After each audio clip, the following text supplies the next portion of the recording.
The threat of war, the preparation of missiles, the rhetoric of North Korea is part of life in the south. The missiles haven't been launched, but there's a war taking place nonetheless. A war of words and propaganda in the real world, and a cyber war in the virtual world. And South Korea is building armies to deal with both. From a class of 600 expert computer hackers, 6 have been selected by the South Korean government as the best of the best. They're called white hackers, trained to take on the dark side, as they put it. A cyber army who have pledged to protect their country. It's a virtual national service.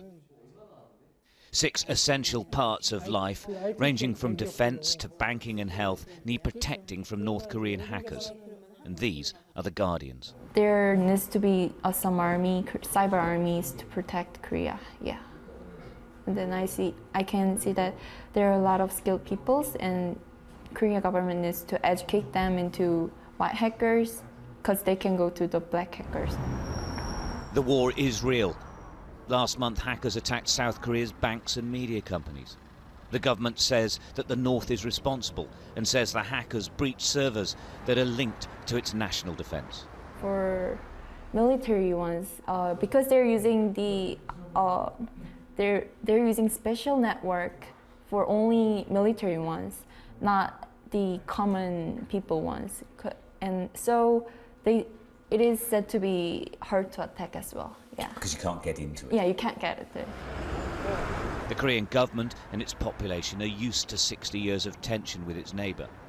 Their concern is that the outside world doesn't understand that they're very much caught up in a growing war. It's just changed shape. I think it's just a lack maybe of a historical knowledge of the context in which North and South Korea is divided by. So in the international community, they only know that there's some kind of threats or the latest comments that North Korea makes, but it's something that they've been used to all this time. Yeah.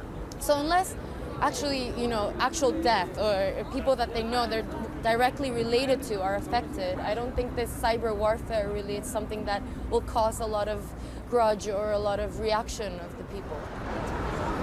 The question is how South Korea deals with the threat of the cyber attacks and whether the virtual cyber war morphs into something more real. For its part, North Korea has denied any involvement in hacking. It says it's a plot dreamt up by Seoul. In a long statement, they conclude that anyone involved will be sentenced to death without trial. What's clear is that North Korea is not changing its hardline stance. Indeed, overtures for talks from South Korea and supported by China and the United States have been dismissed by the regime as pointless.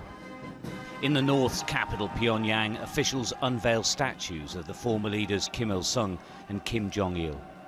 There's a festival of celebration for the 101st birthday of the country's founding father. But in the background, the will they, won't they launch missiles guessing game goes on. Monday's birthday is the next key date, and still nobody knows. Stuart Ramsey, Sky News, Seoul.